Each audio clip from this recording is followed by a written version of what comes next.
Good morning प्यारे बच्चों, नमस्कार। मैं Suresh Kumar, assistant professor government college Mandalgarh, फिर से मेरे यूट्यूब चैनल में हमेशा की तरह आज होने वाली इस ऑनलाइन क्लास में आप सभी प्यारे बच्चों का मैं स्वागत करता हूं। प्यारे बच्चों, हम जो टॉपिक पढ़ रहे हैं आपको अच्छी तरह से पता है, रोज़ हर वीडियो में डिस्कस चल रहा है। लंबा टॉपिक है तो इसके ज़्यादा वीडियो आपको मिलेंगे। जो टॉपिक है अपना टाइम ऑफ सप्लाई, जीएसटी का पेपर है और उसका एक ये चौथा चैप्टर है टाइम ऑफ सप्लाई। बहुत ही इंपॉर्टेंट चैप्टर है, काफ़ी सारे प्रैक्टिकल क्वेश्चंस अपने को इसमें देखने हैं। जहाँ तक होगा मैं थ्योरिकल मैटर अब कम डिस्कस करने वाला हूँ, प्रैक्टिकल क्वेश्चन से आपको ज़्यादा क्लियर होगा, इसलिए मैं अब कुछ उदाहरणों से आपको टाइम ऑफ सप्लाई वाले चैप्टर को समझाने वाला हूँ। ठीक है, तो इससे पहले वाले वीडियो में अपन ने देखा था निरंतर आपूर्ति की स्थिति में वस्तु या सेवा या माल या सेवा की आपूर्ति का समय अपन किस तरह से डिसाइड करते हैं। थ्योरिकल मैटर भी देखा था अपन ने और एक छोटा सा क्वेश्चन भी अपन ने डिस्कस किया था। एक थोड़ा सा और डिफरेंट टाइप का क्वेश्चन है जिसको अपन अभी इस वीडियो में डिस्कस करने वाले हैं। ठीक है, माल या सेवा की जब निरंतर आपूर्ति की जाती है तो अपने को 3 डेटें याद रखनी होती हैं। एक तो होता है कि जब निरंतर आपूर्ति का अर्थ मैंने आपको अच्छी तरह से बताया था, एक तो इसमें जो माल या सेवा की जो आपूर्ति दी जाती है वो निरंतर दी जाती है। ठीक है, फॉर एग्जांपल हर महीने या हर दिन आप कहीं से माल क्रय किए जा रहे हो और उसका हिसाब 12 महीने में या 6 महीने में एक साथ करते हो। ठीक है, तो जिसको आप सप्लाई दे रहे हो तो वो हर महीने या आप हर महीने एक क्रमिक लेखा विवरण जिसमें हिसाब होगा, हर महीने हो सकता है, हर 2 महीने का हो सकता है, हर 6 माह का हो सकता है। इस तरह का आप एक लेखा विवरण जारी करते हो जिसमें आपने जो आपूर्ति दी है उसका विवरण होता है और उसको हिसाब का वो विवरण होता है। तो ये हिसाब का विवरण जारी करने की डेट।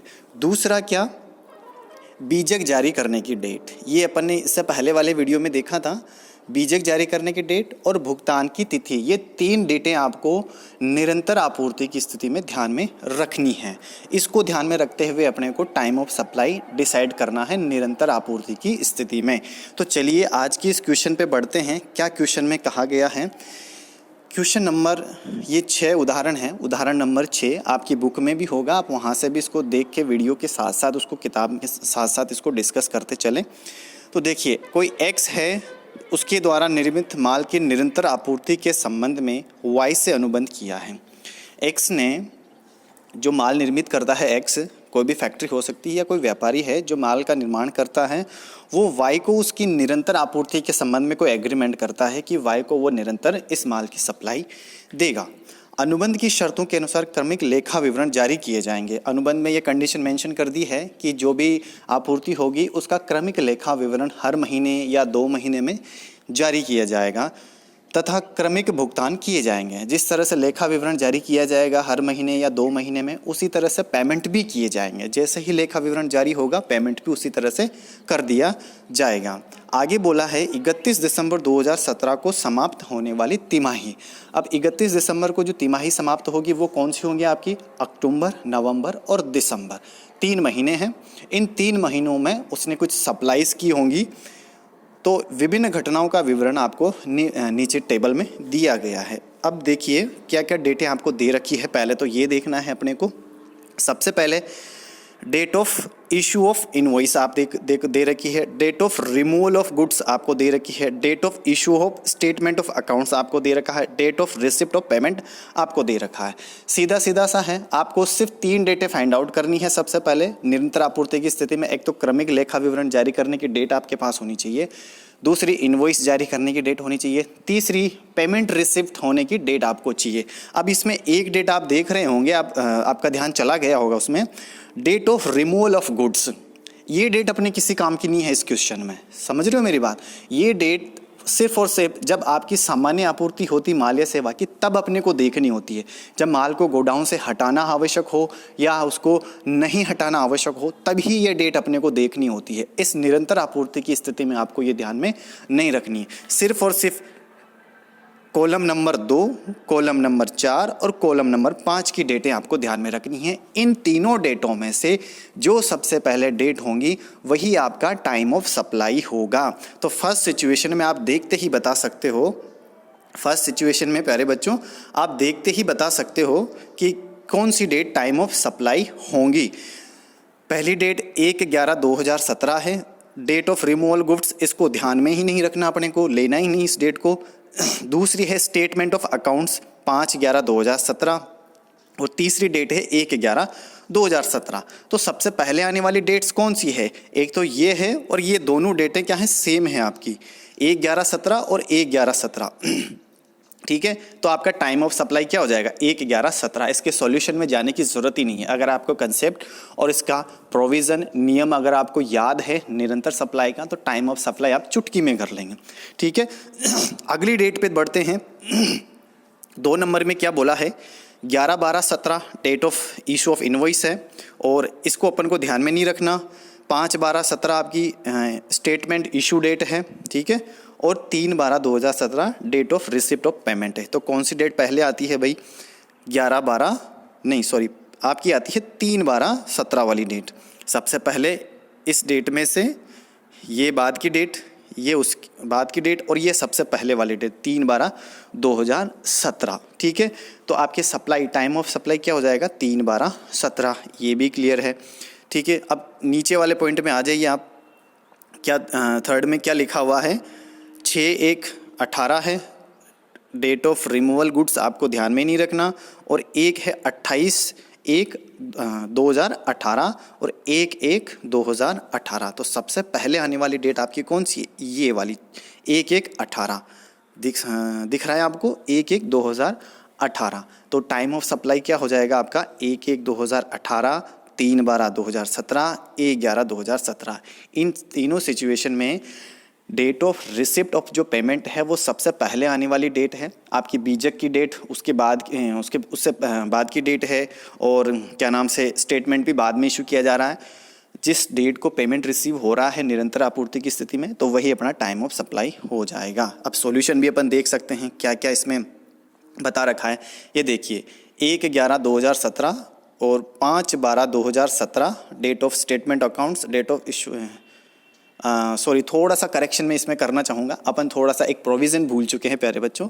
आप रिमाइंड करें अपने को 15 नवंबर 2017 वाला प्रोविज़न भी ध्यान में रखना है। माय मिस्टेक, मैं थोड़ा मेमोरी कम है तो मैं भूल गया उसको, आपको ज़रूर याद होगा। ठीक है, तो 15 नवंबर 2017 का प्रोविज़न मैंने बोला था कि date of receipt of payment 15 नवंबर 2017 से पहले की सप्लाई के लिए ही लागू होगा। उसके बाद की सप्लाई के लिए date of receipt of payment लागू नहीं होगा। यानी कि 15 नवंबर 2017 से पहले की सप्लाई है तो उसके लिए तो आपको 3 डेटें याद रखनी है, date of receipt of payment, invoice date और स्टेटमेंट ऑफ अकाउंट की डेट। ये 3 डेटें। तो पहले वाली जो सप्लाई है वो आपकी 15 नवंबर से पहले की सप्लाई है।